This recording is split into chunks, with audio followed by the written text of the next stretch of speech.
Ibu bilang kon- produsen dan konsumen perlu perlindungan dari pemerintah. Perlindungan bentuk apa sih Bu yang dibutuhkan oleh para produsen batik itu?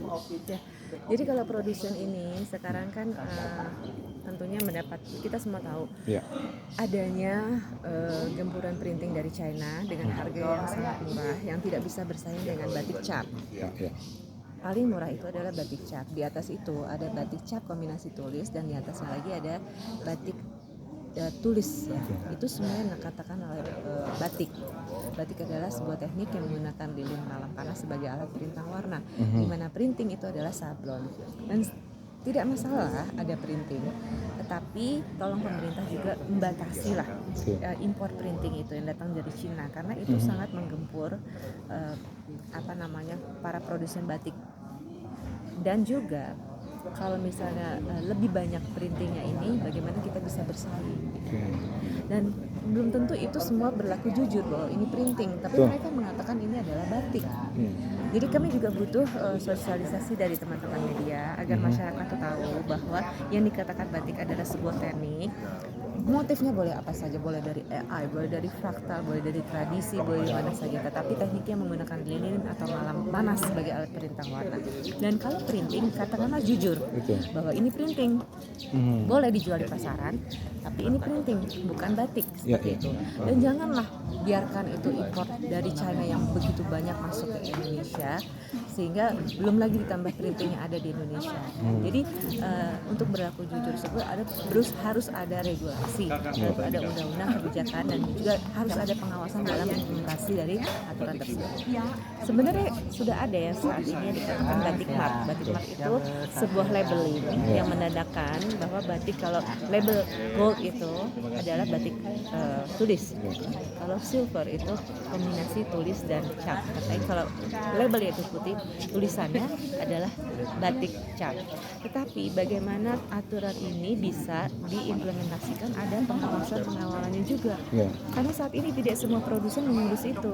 Dan jangan juga label itu hanya ditiru saja. Hanya label saja. Iya, tetapi bagaimana caranya bahwa itu sudah betul-betul mengurus label tersebut, sah bahwa itu betul adanya. Nah, ini kan perlindungan konsumen judulnya. Dia yang keluarkan pemerintah Bu atau bagaimana? Label itu yang keluarkan pemerintah. Iya, betul. Nah, jadi kementerian-kementerian tersebut. Jadi kami kemarin di Badan Legislasi DPR RI, kita juga diundang, kita mengutarakan itu semua sehingga mereka juga tahu. Kita nanti akan berlanjut, akan ada FMG, masukan-masukan dari kami.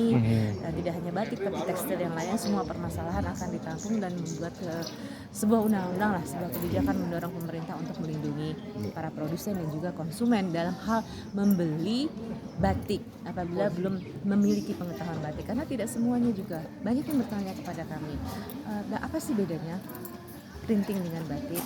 Seperti apa sih, ditandainya seperti apa? Karena kita sangat sulit sekali, sangat nyaru ketika sudah jadi baju. Iya, kalau betul sesuai harganya, tapi kalau dia jual mahal dengan diproses sablon bolak-balik seperti halnya batik tulis, kalau kita bisa melihat ketika itu sempurna semua, pasti itu sablon. Kalau tulis tangan handmade itu tidak akan sempurna. Nah, tetapi masyarakat kan belum tentu tahu semuanya. Mereka pikir sempurna itu halus, bagus, karena ditulisnya batik tulis halus. Dan mereka kasih harga mahal juga, karena dia buat bolak-balik. Ada juga yang memang batik cap, tapi bersaing dengan printing. Mereka jual dengan harga yang sangat murah sekali. Nah, itu beda lagi kasusnya. Tidak juga bisa bersaing dengan batik cap. Nah, seperti itulah. Jadi dengan AI ini akan sedikit terbantu bagaimana? Nah, AI ini kaitannya juga dengan regenerasi pembatik, anak-anak muda. Bagaimana kita bisa menarik mereka, memadukan antara sebuah tradisi tradisional, perlindungan pelestarian batik tradisional, tetapi juga sesuai dengan kondisi saat ini. Bagaimana tren pasar, bagaimana segmennya sekarang yang menyukai warna seperti apa, desain seperti apa, era globalisasi anak-anak muda sekarang. Mereka semua menggunakan gadget, menggunakan teknologi. Jangan juga kita hanya terus melakukan duplikasi dari motif-motif tradisional. Tetapi yang membuat mereka senang, yang membeli senang, yang membuatnya juga senang, makanya kita terus berinovasi, membuat sebuah alat-alat. Ada tadi dikatakan alat alimba untuk sistem batik industri hijau, ramah lingkungan, batik hijau. Tetapi juga ada alat fotonik batik, pengganti sinar matahari sebagai UV, ultraviolet Ultraviolet itu agar para pembuat batik itu tidak terpengaruh oleh cuaca. Kalau seperti sekarang hujan terus, harusnya musim kemarau, lalu batiknya tidak tercapai, kuantitas yang dipesan tidak dapat terpenuhi. Tapi dengan menggunakan teknologi yang kita ciptakan, alat fotonik batik, itu bisa terpenuhi dengan kualitas yang baik. Dan yang terakhir ini AI juga sebuah teknologi terobosan baru, menggunakan motif-motif yang mungkin lebih tren, kekinian, mengadaptasi teknologi. Dan untuk anak-anak muda saat ini mungkin itu lebih disukai, mungkin itu lebih mudah diterima, seperti itu. Bu, saat ini katanya Bu ada ekonomi kan sedang lesu. Bagaimana dengan perkembangan batik, baik produsen maupun konsumen terhadap batik? Katanya turun 50%. Ya, betul sekali. Bahwa yang namanya produksi ya terkait dengan penjualan ya, akan itu berbalik menjadi modal untuk mereka bekerja. Tadi sudah sampaikan bahwa sekarang yang namanya kain primisi makatun saja itu sudah menipis stoknya. Kemudian kita hanya menggunakan sisa-sisa yang ada saja stok itu. Kemudian untuk sutra kita masih impor, bahan pewarnaan kimia kita masih impor, semuanya kita masih impor.